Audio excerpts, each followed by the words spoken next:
Alright, I'm not going to waste your time. You saw the thumbnail? This is the problem that we're going to be doing. And it is an infinite nested radical with ones inside added to each successive term. And it's not like an infinite geometric series that you can easily evaluate just with a formula. It's different. So we're going to have to figure out a way to do it. Well, let's look at the infinite geometric series to see how we could actually solve that. If we wanted to solve 1 plus r squared plus r cubed and so on. If we call this, I don't know, let's call it x. This whole thing. One thing that I notice is that this, if I factor out an r, then, well, what happens? If I factor out an r in this expression, then I get 1 from the r squared becomes an r, the r cubed becomes an r squared, and since there are infinitely many, it keeps going on infinitely. But look at that. This right here is exactly the expression that we started with, x. So x is equal to 1 plus rx. Then we can subtract rx from both sides and divide by 1 minus r to get that x is 1 over 1 minus r. And that's the formula that we all know for the infinite geometric series. So my first instinct is to label this expression up here some variable like we did here and see if we can do some similar trick. So I'll erase this and let's try it on this radical.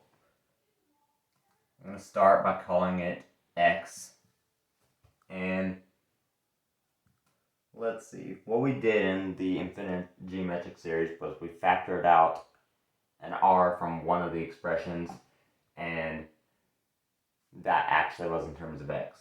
So maybe we can do that here. X is the square root of 1 plus the square root of 1 plus the square root of 1 plus the square root of 1 plus the square root of 1, and so on, forever. So something that comes to mind is that this right here, that's exactly x. That's the square root of 1 plus the square root of 1, and it goes on forever. Since it goes on forever, it's exactly equal to x. Isn't that so cool? That's the key to solving this problem. It's mind-blowing. Or at least it is for me. I don't know about you, but... Alright, so when we simplify this, we get x is equal to the square root of 1 plus x. This infinite radical comes down to this one simple equation that we can solve. So let's do that. If we square both sides, then we get x squared is equal to 1 plus x.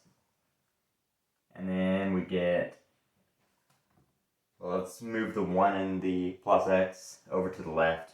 And we get x squared minus x minus 1 equals 0. Now, I don't think this factors, so let's just go straight to the quadratic formula. When we do that, we get x is equal to negative b, which is 1 plus or minus the square root of b squared, negative 1 squared, the negatives cancel, and we get positive 1, minus 4 times a times c. A is 1, c is negative 1, so that minus 4 times a times c, those two negatives, the one here and the one from the c, cancel, making it positive. So 4 times 1 times 1, that's just 1. Like that. And then over 2a, the a is 1, so that's over 2. 1 plus 4 is 5, And then we finally get x is equal to 1 plus or minus the square root of 5 over 2. But there is a problem here. There are two solutions to this equation, but there should only be one.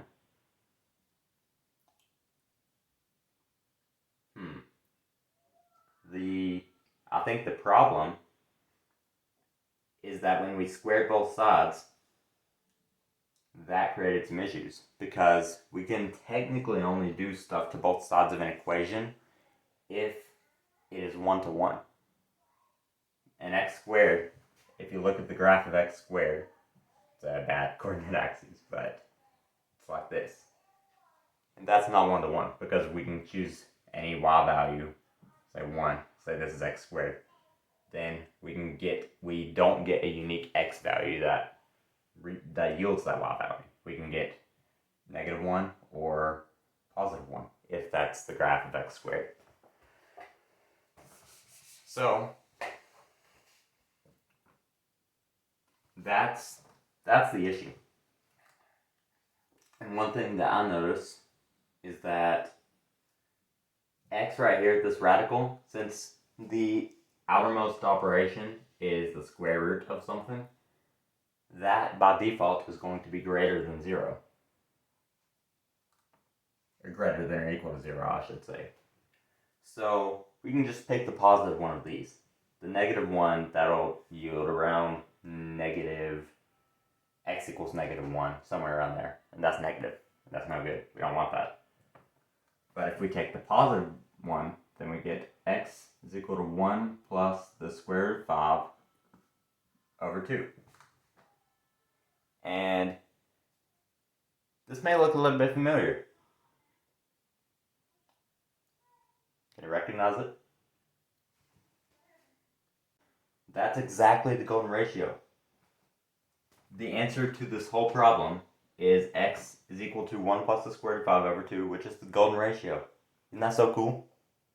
The golden ratio, where the Fibonacci, or the limit of the ratio of two successive terms in the Fibonacci sequence, it appears all over in nature. That's the answer to this problem. Isn't that just so cool? It amazes me. But anyway, that's the answer to this problem. This whole infinite nested radical is equal to the golden ratio.